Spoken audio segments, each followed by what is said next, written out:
22A Telangana ప్రజలు భూతంగా చూస్తున్నారని BJP రాష్ట్ర అధ్యక్షుడు రామచంద్రరావు విమర్శించారు.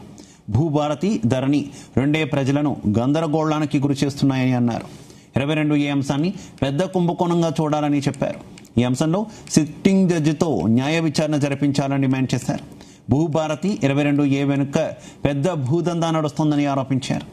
నిషేధిత జాబితాలో చేర్చిన భూములను ఫ్రీ హోల్డ్లో పెట్టాలని, అలా జరిగితే తప్ప ప్రజలకు న్యాయం జరగదన్నారు. ఇప్పుడు మీరు తీసుకొచ్చినట్టు అన్ని ల్యాండ్స్ కూడా మీరు ఫ్రీ హోల్డ్ చేయాలి, లేకపోతే ప్రజలందరూ కూడా ఈ రోజు చాలా నష్టపోతారు. రిలీజ్ చేయాలి అవన్నీ కూడా. You should release all the prohibited lands. ఈ యొక్క ప్యూరిఫికేషన్ చేస్తారా చేయరా రికార్డ్ చేసి మీ ఇష్టం. అది ఈ 22A కింద చేసుకుని ఒక పెద్ద స్కామ్ కింద దీన్ని చూడాల్సిన అవసరం వస్తుంది ఈరోజు. కాబట్టి మొత్తం 22A కింద వచ్చినట్టు ఇప్పుడు గతంలో ఉన్న ల్యాండ్స్ అన్నిటి కూడా సిట్టింగ్ జడ్జిస్ తోని Bharatiya Janata party judicial enquiry చేయమని చెప్పి డిమాండ్ చేస్తా ఉన్నాం. ప్రజలు భయంతో ఉన్నారు. భూభారతి అనేటటువంటి దీంతో ఈ 22A అనే భూతం చూపెట్టి ప్రభుత్వం కూడా ఏ ఒక క్లారిటీ కూడా ఇవ్వట్లేదు.